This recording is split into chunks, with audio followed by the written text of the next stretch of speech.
All right, guys, I got an injury report for you. We had two limited participants today, Ryan Anderson, ankle, Morgan Moses, groin, and then two full participants were Cornelius Lucas, ankle, and DeShazer Everett, ankle. With that, we can open it up.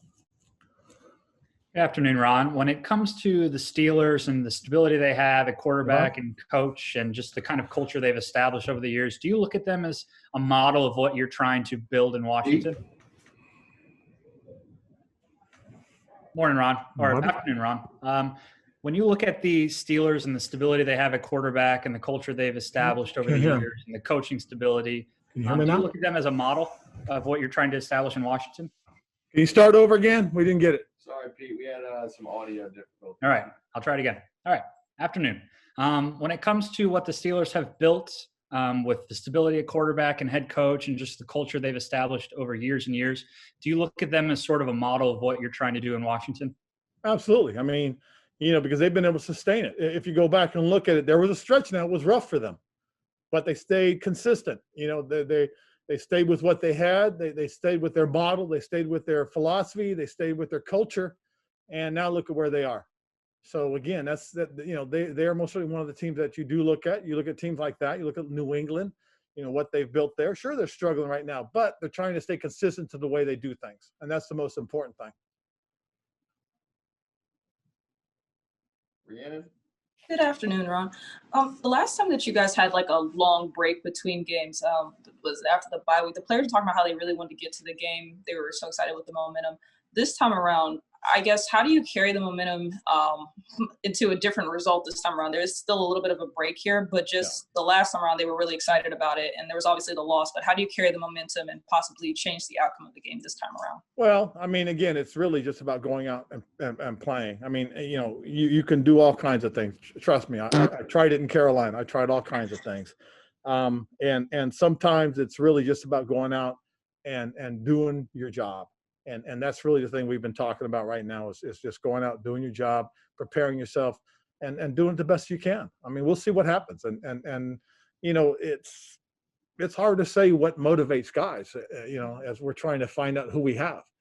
And, we're doing some different things this week, and we'll see how that all pans out for us. Do you want to shed some light on those different things that you guys are doing, Ron? No, because that way if it doesn't work, we'll do something different. Fair enough. Well, then my actual follow-up question is then, with momentum and actually having, you guys have a short injury list this time around coming on the long week. So I guess my next question is then, with momentum and almost fully healthy team, how can that make the difference then with the game, I suppose? Well, I think the biggest thing really is coming out and being consistent in your performance. One of the things that you look at teams that have had success, it's really about being consistent. You watch their play through the first quarter to the fourth quarter, and they make things happen. They're not waiting for anything, and that's one of the things that we got to do is go out and make some things happen, make some plays. Thank you, Ron. Thank you. Hey, Ron, with Terry McLaurin, we can see the numbers and all that. What are some of the little things that you see him do that maybe jumps out as a coach more so than just the stats? Well, I think it's really about the way he approaches everything, his daily preparation in meetings, his daily preparation in getting ready for practice, his daily preparations as each period goes by. You watch him getting prepared for the next period, the next things that he has to do. Those are the intangibles that you want all your young players to carry with them as they go forward and develop into their careers. What are some things in terms of that preparation? What are some things that you see him doing to do that? Well, you just really by the way he approaches meetings, the way he takes his notes, the way he asks questions, and then you go out there and you watch him out on practice and you watch how he thinks through his routes. You can see him going through in his mind in terms of like you sit there and he'll and all of a sudden he'll do something like this and okay, he's thinking about his release or he's thinking about widening that defender. So you can tell he's thinking about the plays as he goes through it in his mind, getting ready for those plays to happen. Thank you. All righty. JP's not on. We could do Mike Phillips. All right. I wanted to ask you about Scott Turner. When you have a first-year offensive coordinator, somebody who's essentially first full season, how you coach the coach, just in terms of building his confidence in the habits you'd like him to have with his team. Well, I think as as we look at getting prepared for the week, just popping into his office and hey, say, hey, did you see this? Or hey, have you thought about that?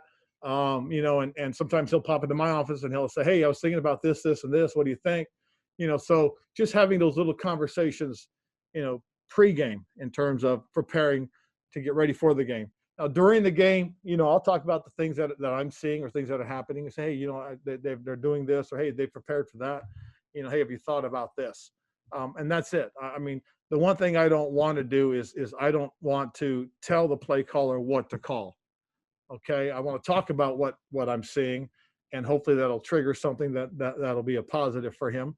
I don't want to handcuff a play caller because, again, sometimes the guy gets into a flow and he just goes with it and good things happen. But I do want to talk with him and just throw ideas at him and hopefully something that makes sense to him.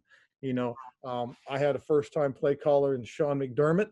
I shouldn't say first time because he had done it for a little bit, but had a guy that I was working with that was a young guy in Sean McDermott, and we would talk and Sean would feed off of it and he'd do a great job. Same thing with Steve Wilkes. Guys like that is that you want to talk to them and really throw ideas out as much as you want to sit there and tell guys what to do. Howard. Hi, Ron. I wanted to ask you a couple questions related to defense. First, on your team's D, to what do you attribute the success you guys have had in terms of limiting opponents' touchdowns once they get inside the red zone?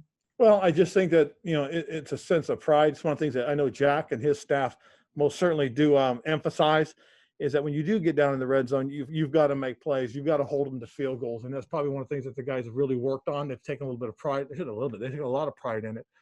And I think it's just something that also has played to our favor because it limits, what the playbook can be. And so, with studying and preparing, you can anticipate what teams are going to do down there. And then looking ahead to Monday, what has impressed you the most, or what do you find most daunting about what Pittsburgh has been able to do on defense this season? I think force the turnovers. I mean, they've done a nice job with that. You've got to protect the football. And that's probably the biggest thing that you have to be concerned with because, they average about more than two takeaways a game. And they've scored the most points off of takeaways because of the shortened field. And so you've got to be aware of that. Thank you. Hi, Ron.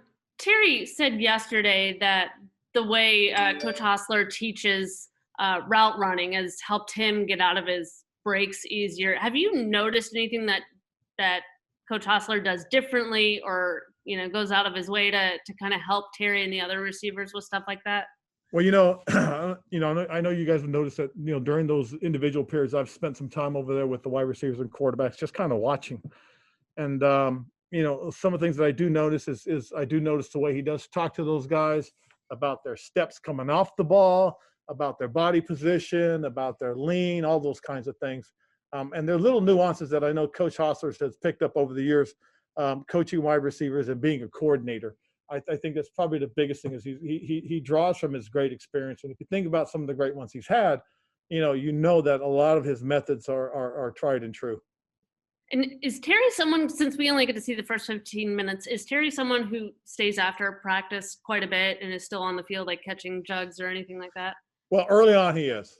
Early on. And by that, I mean earlier in the year. Now this time of the year is we're kind of getting into it. Now it's about getting in, getting off your feet, getting some treatment, getting in the ice bath, getting in the whirlpools, those type of things.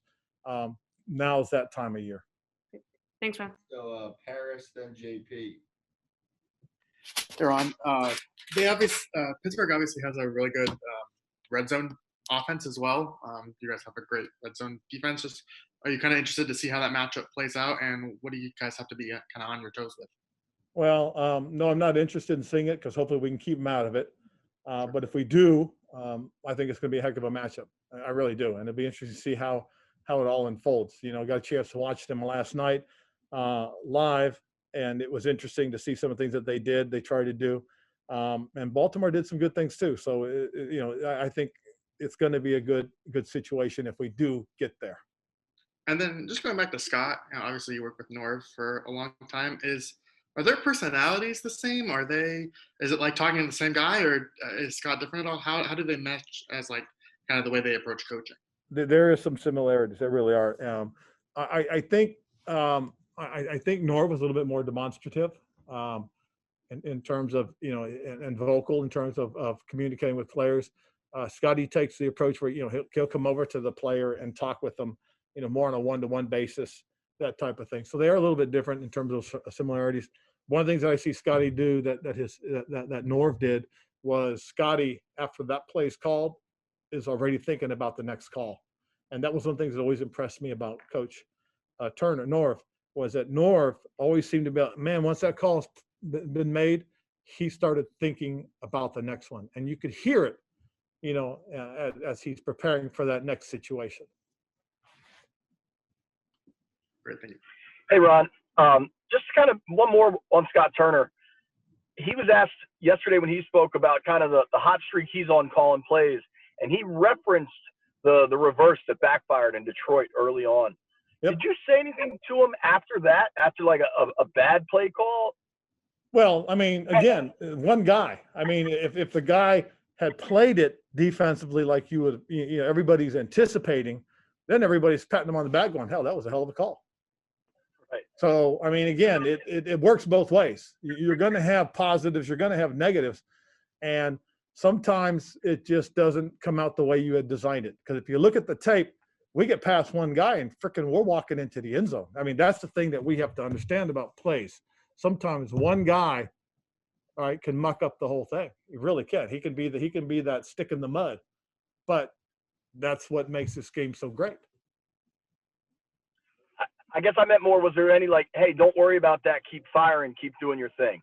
Yeah, I mean that's yeah. I mean that's my approach, is that I can't get into Scott's head, so I'm not going to.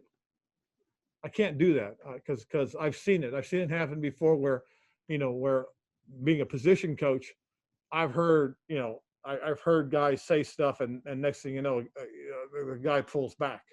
He's not out there like he needs to be. And that's the thing you have to be careful about when you talk to coordinators or play callers. Thank you. So Sam and then Olivia. Hey, Ron, you were talking about earlier doing some different things this week. I wonder, throughout your coaching career, how you've decided or tried to figure out, hey, here are our core principles, here's what we're sticking with, but then, hey, here's the things we need to tinker with based on different personalities, different situations. How have you kind of seen yourself grow in that area? Well, I think part of it is you get to a certain time of the year and you have to look at certain things also. And that's where we are right now, and it's interesting because, one of the things that we're challenging the guys a little bit more is the mental aspect of the game, whereas, in the past, even though this was as late it was still about the physicality of the game. And at times, I don't know if you necessarily need that as much as you need the mental aspect. So we've challenged them a little bit more about getting the mental aspect of the game down. The last couple of weeks we've done it, and it's actually worked out pretty good. So we continued that portion of it. We're still trying to get some of the physical traits of the game down, but we are putting an emphasis on making sure the mental aspect is down, understanding your assignment, understanding what you need to do, understanding where you need to be. Is there anything that you found to be particularly effective in terms of getting that mental side down? Well, I think some of it is really about the installation periods, giving a little bit more time for that, allowing a little bit more time to correct things, as opposed to hurrying through those and getting to the next set. Thank you. All righty. Olivia and then Chris Russell.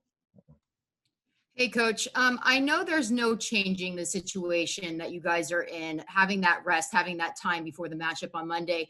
But is there any part of you that would kind of prefer being in the Steelers situation, not having that time and rest, but having the consistency and maybe that momentum of having a game just 4 days prior to the matchup? That's it can work either way. It really can. You could have had a slew of injuries, and it really changed your team. Or you do have that momentum, and having a shorter period means that you may not be able to install as much. So there's going to be carryover for the game, which could be a positive. On the inverse, having as much time as we've had, your guys are rested. You've had a time to be able to go through certain aspects of your offense, defense, special teams, and so your preparation is a little bit different. So it's 6 of one and a half dozen other. Just depends on your outlook on that. Thanks, Coach. All righty. Hey, Ron, good afternoon. Specifically, when you're looking at Pittsburgh's offense, and I'm not sure how many games you've been able to watch so far, Chase Claypool and Juju Smith-Schuster, what strikes you about each of those guys? And with Claypool specifically, has he changed a lot since coming out in terms of what you guys saw on tape coming out of Notre Dame? And how do you kind of look at those two guys specifically?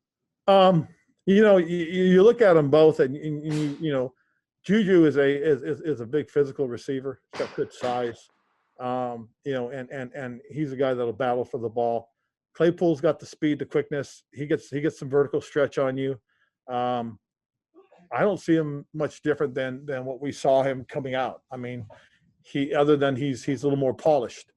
That's probably the biggest thing you see about him is he's a more polished player. But Juju again seems to be that guy that at some point in certain critical situations seems to be the go-to guy. And the guy that, during the game that any point he might throw it deep to is Claypool. Thank you. Last one. Hey, Ron. We talked a lot in the spring and even into the summer about how 2011 was a good comparison for that time because you had the lockout and it was similar to that. As time has gone on through this season, does everything that's happened this year kind of just blow all that away with, is this uncharted territory kind of for you now? Oh, yeah, very much so. This really is different. I mean, it was one thing, to talk about it once we got into training camp or the beginning of training camp. But after that, everything has changed. It really is. Everything's off the table at this point. I mean, this is so much different. This is so much more, and it's, I mean, it really is. And when we all take a step back and look at this, and we're all going to say, are you freaking kidding me? This is what we did in 2020? Holy cow. At least I am. I can tell you that much. And to be honest, I really am looking forward to obviously getting through this year and hopefully finishing up some point in February and being able to, just, say, you know what, it's time. Let's just go forward, folks.